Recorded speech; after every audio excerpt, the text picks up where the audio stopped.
పొన్నం అనూప్ కుమార్, ఈయన TPCC legal cell Ashok వాళ్ళ కుమారుడు. మంత్రి బీసీ సంక్షేమ శాఖ మంత్రి అయినటువంటి పొన్నం ప్రభాకర్ వాళ్ళ అన్న కుమారుడు. మాకు 13 ఎకరాల ఒక వ్యవసాయ భూమి సిద్దిపేట అర్బన్ మండలం పక్కకు ఆనుకొని ఉంటుంది. అది దాదాపు ₹1,00,000 వరకు గజం ఉంటుందండి దాని వాల్యూ. అది ఇప్పుడు 150 కోట్ల విలువ ఉంటుంది. అది మా తాత తండ్రి మా తల్లి ఇప్పటి వరకు పశువుల పాలు విండుకుంటూ మా కులవృత్తినే నమ్ముకుంటూ వ్యవసాయం చేసుకుంటూ ఈ రోజు వరకు మీరు వచ్చినా తెలిసిపోతుంది. ఒక 70 సంవత్సరాలకు తక్కువే కాకుండా, ఒక ఎక్కువే ఉంటుంది కానీ తక్కువ కాకుండా ప్రతి చెట్టు పుట్ట చుట్టుపక్కల ఉన్నవాళ్ళు, ఆ ఊర్లో ఉన్నవాళ్ళు సాక్షులుగా ఉంటారు. ఆ బావులు కూడా ఇప్పుడు ఎవరు ఆ మోటా బావులు అంటారు, అవి కూడా ఇప్పుడు ఎవరు చేసే ఆ బావులే కనబడాయి. అది మీరు వచ్చి చూసినా కూడా కనిపిస్తుంది. అలాంటి భూమి మీద ఆయన కన్నేసి లేని ఒక కుటుంబ వివాదాలను సృష్టించినాడు. ఈ భూమి ఎందుకు వచ్చింది, ఈ పంచాయతీ ఎందుకు వచ్చింది, ఏ విధంగా సృష్టించబడింది అంటే ఆయన మంత్రి అయిన తర్వాత వచ్చింది ఇంత వివాదం. మేము ఈ రోడ్ల మీదకి ఎందుకు వచ్చినాం, ఈ మైకులు పట్టుకొని మీ ముందుకు ఎందుకు వచ్చినాం అనే ప్రశ్న వస్తే ఆయన ఆ భూమి మీద దృష్టి పెట్టిండు కాబట్టి, ఆయన మంత్రి అయిండు కాబట్టి, ఆయన చెప్పినట్టు అధికారులు అందరూ వింటారు కాబట్టి, ఆయన ఎట్లా అంటే అట్లా సరే అనే వ్యక్తులు ఉన్నారు కాబట్టి, వాళ్ళ ద్వారా లేని వివాదాలు ఎట్లా సృష్టించారు, లేని సాక్ష్యాలు ఏ విధంగా సృష్టించారు అనేది సాక్ష్యాలతో సహా మీ ముందు పెడతాను. నేను ఒక 5 నిమిషాలు మీరు నాకు సమయం ఇస్తే ఓపికతో 5 నిమిషాల్లో చెప్పిస్తా. మా తాత ఈ ఆస్తికి మొత్తానికి కాదనేది ఏమీ లేదు. మా ముత్తాత గారు అంటే నా గ్రేట్ గ్రాండ్ ఫాదర్ రాగం మల్లయ్య గారు, ఆయన వరంగల్ వాస్తవ్యులు, ఇక్కడ కాదు. ఆయన అజంజాహీ మిల్, నిజాం ప్రభుత్వం యొక్క అజంజాహీ మిల్లో ఆయన ఉద్యోగి. ఆయన రిటైర్ అయిన తర్వాత మా తాతగారు కూడా కొద్ది కాలం అందులో ఉద్యోగం కూడా చేశారు. మా తాతగారు రాగం ఎమ్మెల్యే, ఆయనకు 5 కుమారులు. ఆయన కూడా అక్కడ ఉద్యోగం చేశారు, కమ్యూనిస్ట్ ఉద్యమాల్లో పాల్గొన్నాడు, మిల్లు సంక్షేమం కోసం పాటుపడ్డాడు. 1960లో ఈ భూమి ఆయన సంపాదించడం జరిగింది ఆయన రిటైర్మెంట్ డబ్బులతో. అదే పాటు వరంగల్లో కూడా ఆయన ఆస్తులు సంపాదించాడు. 1960లోనే మా తాతగారిని ఇక్కడ పంపించడం జరిగింది ఆయన్ని. అప్పటి కట్టిన కరెంటు బిల్లులు, అప్పుడు కట్టిన భూమి శిస్తులు కూడా ఇప్పుడు ఎవరి దగ్గర ఉండవు. ఆ ఊర్లో కూడా ఎవరు అడిగినా చెప్తారు మేము ఎప్పటి నుంచి ఉన్నాం, మా కొట్టాలు ఏంటి, మా పశువులు ఏంటి, నాగలేంది, ఎద్దేంది, వ్యవసాయం ఏంది అనేది. ఆ పరంపరంగా మా తండ్రి మా నాన్న నుంచి ఇప్పటి వరకు మా వరకు అది ఎప్పుడు సాగుబడి చేస్తున్నామా లేదని చెప్తారు. ఆయన సంపాదించిన 1960లో సంపాదించి ఇక్కడికి మాకు 1960లో మా నాన్న పుట్టక ముందుకే ఇక్కడ సిద్దిపేటకి ఆయన వచ్చి నివాసం ఏర్పాటు చేసుకుని ఇదే ఊర్లో ఆయన సాగుబడి నాగలు కట్టాడు. 1985లో ఆయన ఒక పార్టీషన్ పంచనామా రాశాడు. దాని తక్సీనామా అని ఒక గొలుసు కట్ట రాతిలో రాశాడు ఆయన.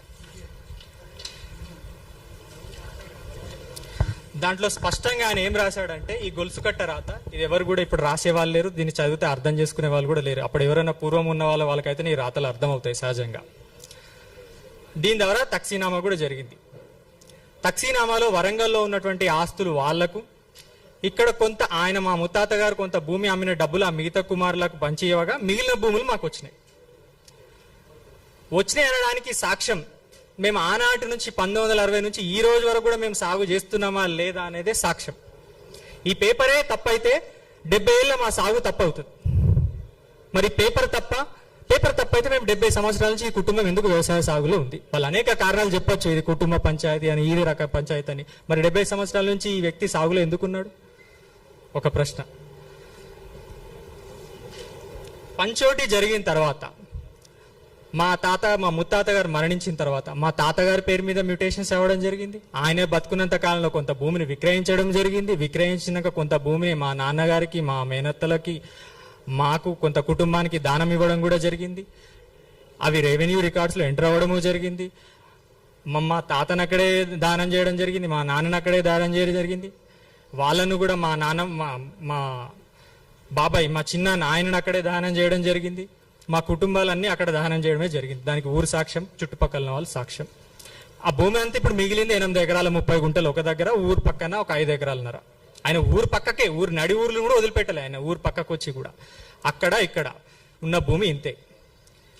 పొన్నం ప్రభాకర్ అనే వాళ్ళు ఈ కుటుంబ పంచాయతీని ఆసరాగా తీసుకొని మా వాళ్ళకు కొంత ఆశ చూపించడం కోసం వాళ్ళని దోషిగా చూపలేకపోతున్నాను. ఎందుకంటే ఇప్పుడు ఈ ప్రెస్ మీట్ తర్వాత వాళ్ళతో కూడా ఆయన ఈ ప్రెస్ మీట్ జరగకుండా ఉండడానికి కోసం ఎంత శ్రమ పడిండో అంత శ్రమ పడిండో, ఎంత మందితో ఫోన్లు చేసి బెదిరింపులకు పాల్పడాలో అనూప్ కుమార్ అనేటాడు అన్ని ఫోన్లు చేపించిండు, అంత పెట్టించిండు.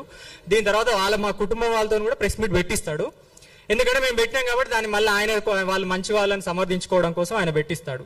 నిజంగానే వాళ్ళకి అంత మీద ప్రేమ ఉంటే ఆ భూమి వాళ్ళకి చెప్పాలని. మరి వాళ్ళ బాలాజీ రియల్ ఎస్టేట్స్ అని అనూప్ కుమార్ పేరు మీద ఎందుకు చెప్పించిండో అది మీడియా మిత్రులకే వదిలేస్తున్నా, అది ఎందుకు చేశాడని. నిజంగా ఆయనకు వాళ్ళ మీద అంత ప్రేమ ఉంటే ఆ భూమి వాళ్ళకి చెప్పాలి. అట్లీస్ట్ మేము సంతోషపడాలి, ఒక కుటుంబంలో ఎవరికొకరు దక్కిందని. నువ్వు వాళ్ళకి కాకుండా వాళ్ళ ద్వారా నీ పేరు మీద ఎందుకు చెప్పించుకోవడం, నీ స్వార్థం అర్థమైంది. ఆ కుటుంబాన్ని నువ్వు ఏ విధంగా వాడుకుంటున్నావు, లేని పంచాయతీలు ఏ విధంగా పుట్టిస్తున్నావు, 35 సంవత్సరాల తర్వాత వచ్చిన ఈ పంచాయతీని ఎందుకు నువ్వు సృష్టిస్తున్నావు, లేని ఆధారాలు లేని పంచాయతీలు ఎందుకు క్రియేట్ చేస్తున్నావు అనేది నేను మీకు వివరంగానే చెప్తా. వీళ్ళంతా ఏం చేశారు, పంచోటి అంతా తప్పు, ఈ 85లో జరిగిన పంచాయతీ అంతా తప్పు, ఈ రికార్డులన్నీ తప్పు, ఈ రిజిస్ట్రేషన్లన్నీ మా తాత మాకు దానం చేసిన రిజిస్ట్రేషన్లు తప్పు, విక్రయించిన భూములన్నీ తప్పు, ఇవన్నీ అక్రమంగా చేయించుకున్నాయి అని కలెక్టర్లో 2025 మేలో వీళ్ళు ఒక దరఖాస్తు పెట్టించినాడు మిగతా మా ముత్తాతకు సంబంధించిన వారసుల కుటుంబాలతోని. ఆ దరఖాస్తు యొక్క సారాంశం ఏంటంటే, ఎల్ఏ ఒక కుటుంబం ఏదైతే మా మల్లయ్య అని చెప్పానో ఆయన రెండో కుమారుడికి ఉన్నటువంటి పట్టాలు రిజిస్ట్రేషన్లు అన్ని అక్రమాలు, అవి సక్రమాలు కాదు, ఆ 85లో రాసుకున్నటువంటి పంచోటి తప్పు. కానీ సాగు గురించి వాళ్ళు ఎక్కడ చెప్పలే, సాగులో ఉన్నాం కాబట్టి అది ఒకటి చెప్తే దొరికిపోతారని చెప్పి చెప్పలే వాళ్ళు.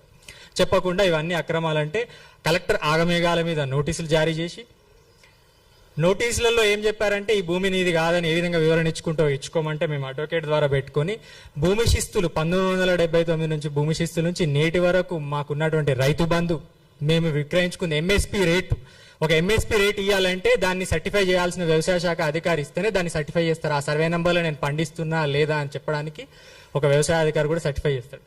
ఆ ఎంఎస్పి రేటు కూడా మేము మక్కలు అమ్ముకోవాలన్నా, యూరియా కొనుక్కోవాలన్నా ఇవన్నీ ఆధారాలు ఉన్నాయి, ప్రతి ఒక్క ఆధారం ఉంది. అవన్నీ కూడా మేము కలెక్టర్కి చెప్పినా కూడా ఇవన్నీ ప్రణాళిక ముందే జరిగినాయి కాబట్టి ఇక మంత్రి గారు చెప్పినాక ఆగమేఘాల మీద వాళ్ళు స్పందించడం సహజమే కదా. మన మాట సామాన్యులు, ఇది నా వరకే కాదు, ఏ సామాన్య కుటుంబానికి భూమి విలువ ఉన్న ఎవరికైనా వస్తుంది ఆ బాధ. ఏ విధంగా వాళ్ళు ప్రణాళికలు చేసిరంటే అది చెప్తే మీరు హృదయ విధాకరంగా ఉంటుంది ఆ విషయం చెప్తే.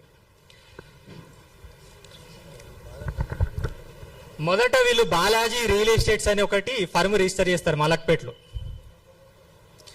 దానికి డైరెక్టర్స్గా పొన్నం అనూప్ కుమార్. అక్టోబర్ 2025 ఎవరైనా తీసుకోవచ్చు, శ్రీ బాలాజీ రియల్ ఎస్టేట్స్ అని Hyderabad south register of firms దగ్గర ఆగమేఘాల మీద కలెక్టర్ దగ్గర కేసు పెండింగ్ లో పెట్టించి ఒక ఫర్మ్ రిజిస్టర్ చేస్తారు. ఏదో రోజు 8 ఆగస్టు నెల 7వ తారీఖు. దానికి యజమానులు పృథ్వీ పొన్నం, అనూప్ పొన్నం, ఇంకో ఇద్దరు పార్ట్నర్స్ కూడా చూపించారు. అనూప్ కుమార్ పొన్నం, పృథ్వీ పొన్నం, హౌస్ నంబర్ 7-2-990 మంకమ్మ తోట, పొన్నం కాంప్లెక్స్, కరీంనగర్. దాని తర్వాత శ్రీ బాలాజీ రియల్ ఎస్టేట్స్ పేరు మీద